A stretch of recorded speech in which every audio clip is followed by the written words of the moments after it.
And we want to say as Kenya National Union of Teachers, we support the Presidential Working Party and their views.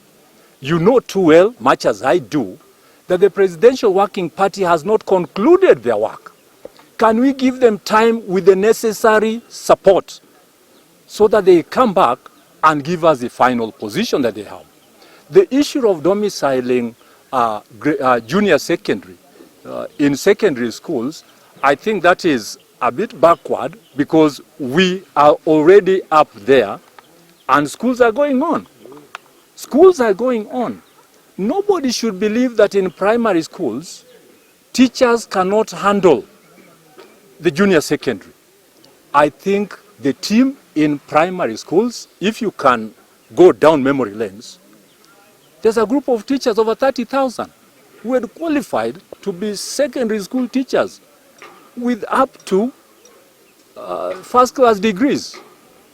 You know, so I don't think it is wise to talk about where junior secondary should be domiciled at this time. Let us not confuse this nation. Let us not confuse this sector. And I think I have the mandate of teachers in this country who are members of KNUT, who are very loyal to decisions that are made out of proper consultations to say junior secondary schools should remain domiciled in primary schools. So whoever thinks otherwise, I think is taking this country backward. Our research now came together with what the public actually said about junior secondary. Let us support the government in trying to roll out the competency-based curriculum, which has now come to the junior secondary level. You know, we mentioned reasons that actually could really challenge the proper rollout of CBC, and especially junior secondary. One was lack of infrastructure, inadequate teachers, and the learning materials. This government must come out and continue rolling books for junior secondary.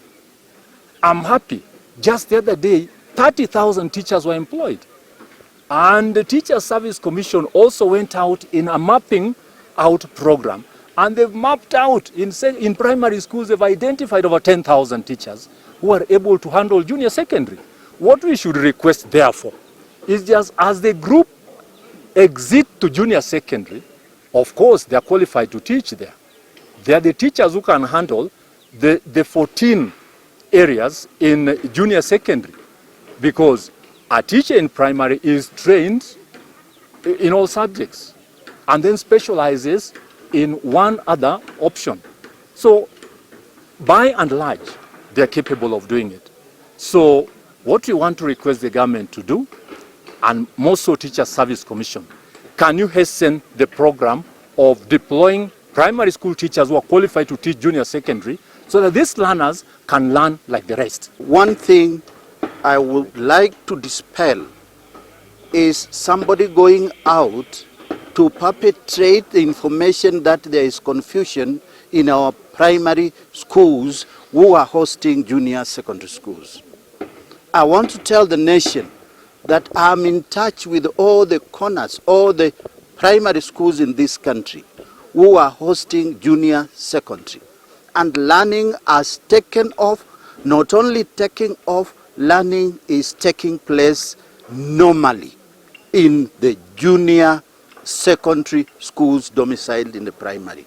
So anybody with information from a certain office alleging that there is confusion, they want them to create the notion of confusion which is not there. I want to assure you and assure the parents of this nation that there is learning which has taken off in our junior secondary schools, and there is learning in all the primary schools in this nation. We have had an issue with the supply of textbooks, but the flow has been hastened. I want to tell you, as we are talking now, quite a number of schools are having not less than 8 textbooks for 8 subjects.